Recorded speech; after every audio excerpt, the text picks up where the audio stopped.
अस्सलाम वालेकुम everyone, welcome to another video of short lectures by Abdul Kader.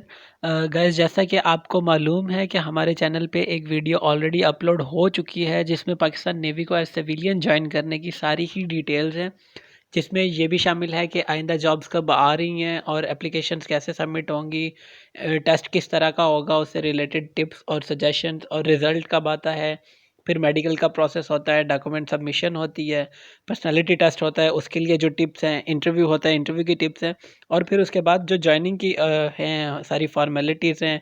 बाद में अगर कोई ट्रांसफ़र करवाना चाहता है, मेडिकल की फैसिलिटी मिलती है, ऑफ़िस टाइमिंग क्या होती है, नेचर ऑफ़ जॉब क्या होती है, और उसके अलावा पे किस तरह होती है और अकोमोडेशन मिलती है या नहीं मिलती। ये सारी डिटेल के ऊपर एक बहुत ही जो डिटेल के साथ एक वीडियो बना के अपलोड की जा चुकी है, उसका लिंक ऊपर आपको आई बटन में मिल जाएगा।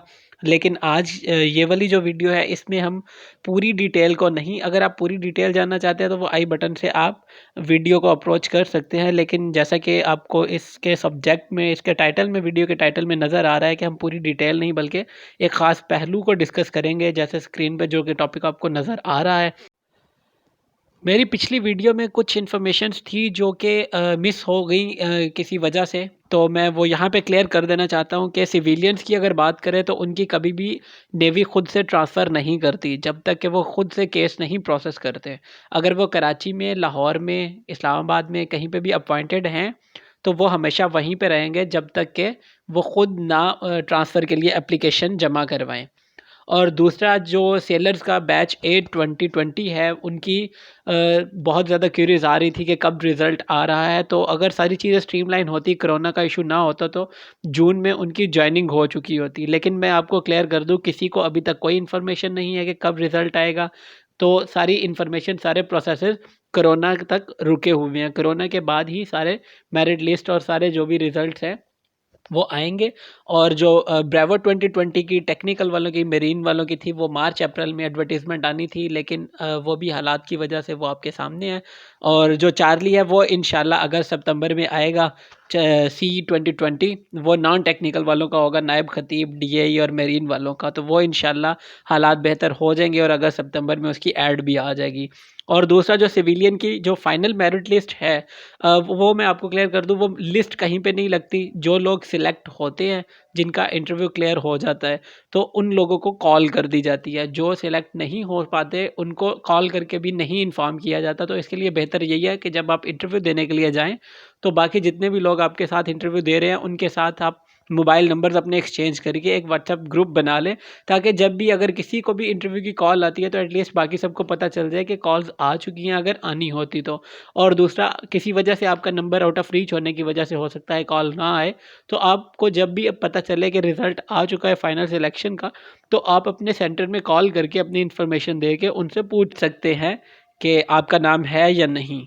तो आपका वक्त ज़ाया किए बगैर हम वीडियो की तरफ चलते हैं। लेकिन एक रिक्वेस्ट है कि अगर आपने हमारा चैनल सब्सक्राइब नहीं किया तो जल्दी से जल्दी उसे सब्सक्राइब कर ले, ताकि आइंदा अगर हम कोई वीडियो अपलोड करें तो आपकी हेल्प हो सके। ठीक है, तो हम वीडियो की तरफ चलते हैं।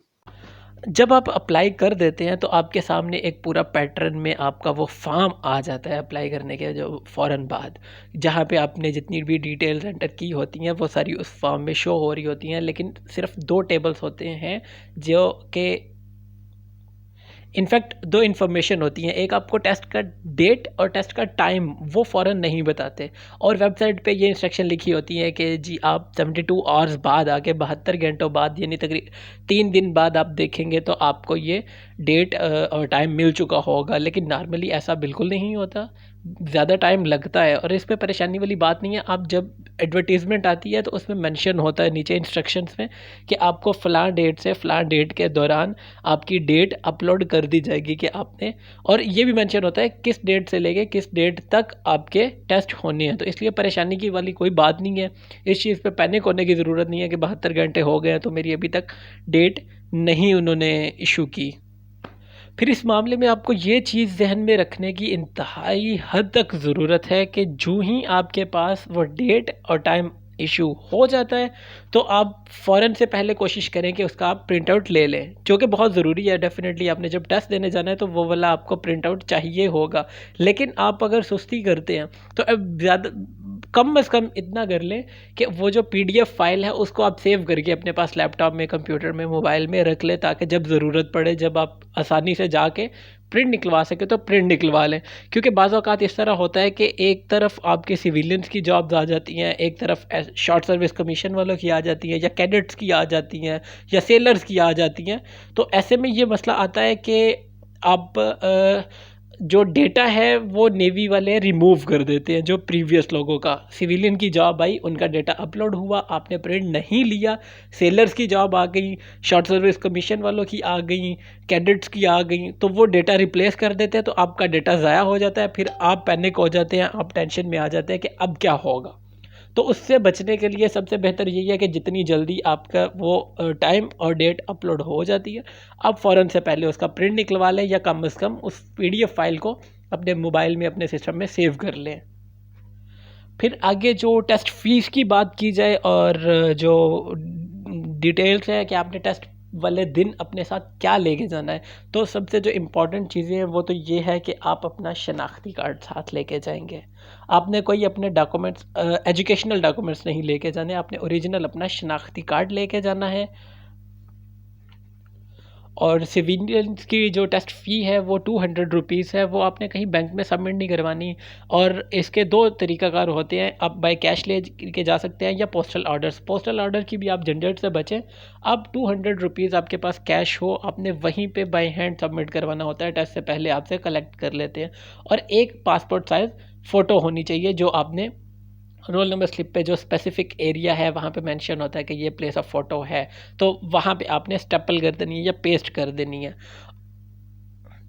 और आपने अपने साथ हमेशा लेड पेंसिल, शार्पनर, इरेज़र और क्लिप बोर्ड लेके जाना है। हार्ड बोर्ड ले जाएं, तो ताकि आपको वहाँ पे जाके कोई परेशानी ना हो, कोई सॉल्व करने में कुछ। अभी मैं आपको आगे बताऊंगा कि जो टेस्ट पैटर्न होता है उसके अकॉर्डिंग आपको ये चीज़ें काम आती हैं। तो ये चीज़ें आपने लाजमी लेके जानी है।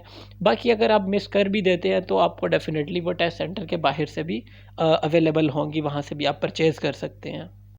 गाइस, ये थी आज की वीडियो। इसमें थोड़ी सी डिटेल आपको एक स्पेसिफिक पॉइंट के बारे में करके बताई गई है। तो अगर आपको पूरी डिटेल्ड इन्फॉर्मेशन, पूरी सारी की सारी कंप्लीट वीडियो चाहिए, तो आपको यहाँ पे उसका लिंक मिल जाएगा, तो आप वहाँ पे जाके देख सकते हैं। अगर आपको ये वीडियो पसंद आई है तो लाइक करें, अपने फ्रेंड्स के साथ शेयर करें, और इस चैनल को प्लीज़ सब्सक्राइब करें। Thank you so much. अपना ख्याल रखिएगा। अल्लाह हाफिज़।